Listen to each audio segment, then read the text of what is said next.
ako môže realistický obraz fungovať akože s takým tým obrazom, ktorý skôr vyjadruje pocit alebo náladu. Výstava krajiny vnútri nás je výstava obrazov, ktoré vznikali v priebehu 15 rokov. Tento súbor obrazov vlastne prechádza od realistických čierno-bielých zátiší, ktoré ja malujem od roku 2004, v podstate odkedy som bol na stáži vo Fínsku, kde to celé začalo.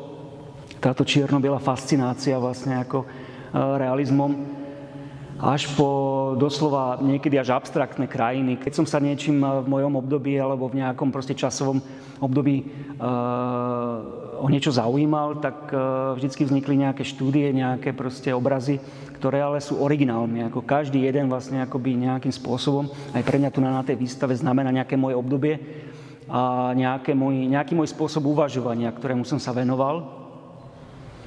A preto vlastne akože môžu navonok pôsobiť trošku rôznorode, ale ten spoločný menovateľ vlastne ako som zároveň akože ja a samozrejme tým, že vlastne celé to vnímanie, vlastne tá percepcia tej reality vlastne ako, že ide skrze mňa, tak vlastne akoby, preto som to pojal ako také krajiny proste duše. To, čo vlastne akoby ja vo svojej tvorbe primárne spracovávam, tak je vlastne moje okolie. A vlastne nechcem byť iba čisto nejakým zaznamovateľom alebo respektíve nejakým iba pisárom vlastne toho, čo je okolo mňa. Ale vlastne je to aj o tom, že vlastne ako tieto veci akoby mňa prestupujú a vlastne akože skrze mňa ako médium, pretože každý umelec, alebo ako ja to chápem, sám seba ako umelca, je vlastne médium. A toto médium vlastne akože v podstate nasáva tie podnety okolia, ale zároveň proste, pretože je kreátorom a tvorcom, tak vlastne akoby vytvára nové veci. Takže tieto záznamy sú nie kópiou reality alebo nejakou ilustráciou, ale v podstate novou realitou. Vždycky som spodoboval predmety, ktoré vlastne v podstate vyprodukoval človek, alebo proste akoby vlastne vytvoril človek. Či to boli nejaké fľaše, alebo rádia, proste ako tu vidíte, alebo proste akoby objekty, iba také, ktoré vlastne v podstate, ja neviem, ja som nejak buď náhodne nafotil, alebo ma zaujali vlastne, že som v podstate akože videl nejaké náhodné kompozície, ktoré proste pre mňa mali nejaký význam. Tak to mi vlastne pripomínalo tých ľudí. Vlastne, že skrze tieto predmety vlastne akože oni sa akoby identifikovali. A preto vlastne táto personifikácia objektov mňa vždy zaujímala a preto som ich možno aj v tých prvých zátišiach maloval také veľké vlastne, že som chcel trošku spodobiť vlastne aj tú veľkosť vlastne toho. Nie, že vlastne akoby nejak urobiť niečo akoby v podstate nejakej monstróznej veľkosti, ale akože dať tam taký ten ľudský rozmer. Či to je na začiatku fotografia, z ktorej vychádzam, alebo nejaký príbeh, alebo kniha proste, alebo nejaká situácia, tak vždy sa snažím ani nie ako samoučelne experimentovať, ale hľadať vlastne ako v podstate formu, hľadať proste nejaký prostriedok, výrazový prostriedok, ktorý by ju najlepšie stvárnil vlastne a podporil vlastne akoby to, o čo sa snažím, čo ten obraz má povedať, ako má pôsobiť možno, hej. A to, ako to divák chápe, nemusí byť vlastne v podstate akoby identické s tým, ako som to ja zamýšľal, ale má to vyvolať istý, nechcem povedať, že pocit, ale isté povedomie vlastne o niečom, vlastne, možno aj s tým názvom vlastne.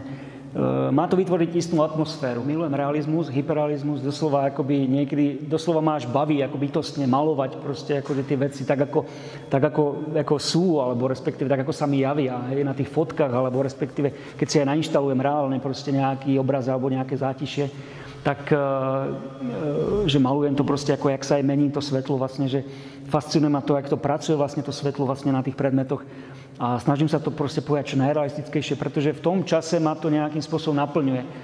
Ale na druhej strane takisto dokážem uvažovať nad tými vecami ako čisto abstraktne vlastne, že vytiahnuť len to, čo sa mne v tom nejakom proste bode zdá dôležité a rozvíjať tú myšlienku už nie výtvarne, ale dajme tomu filozoficky vlastne, že zamýšľať sa nad tým nejakým významom toho, že prečo to vlastne malujem. Mňa ten výsek reality, alebo mňa tá realita vlastne zaujímala iba do tej miery, ako dokáže slúžiť tomu, alebo slúžiť, možno inak povedané, nakoľko ma vlastne v podstate akoby donúti akoby niečo spracovávať, akože nakoľko ma to dokáže nakopnúť, aby som nad niečím uvažoval. Každý ten obraz má nejaký príbeh. Či už teda príbeh z mojho života, alebo proste z toho, čo som vlastne akoby nejakým spôsobom čítal, alebo ma zaujalo vlastne akoby o čom som hovoril, že aj keď som čítal knihy vlastne, tak som vlastne v podstate bol vždy fascinovaný autobiografickými knihami alebo biografickými knihami. Takže vlastne ten príbeh si myslím, že je podstatná súčasť mojej práce. Že nie je to jedna šablóna, jeden muster, nejaká proste akoby, nejaká matrica, podľa ktorej robím obrazy, proste jeden ako druhý, akože nikdy som k tomu netiahol, nikdy ma to ani nezaujímalo. A väčšinou aj u mňa to proste bolo o tom, že keď už som dospel do nejakej fáze vlastne, že sa ten námet vyčerpal, alebo nejaká tá technika, alebo nejakým spôsobom to, ako prečo som ten obraz robil, tak som vlastne vždycky išiel na ďalší. A tu nás sme sa snažili vytvoriť tak trochu akoby taký ako rôznorodý pohľad vlastne obrazov, ktoré ako na jednej strane každý je iný, ale doplňajú jeden druhého vlastne ako. Tých polôch je proste od toho realistického vlastne akoby stvárnenia až po úplne akoby také akoby poloabstraktné ako zátišia, možno poloabstraktné krajiny vlastne, kedy akoby je tam ako iba naznačené, čo tam vlastne ako je.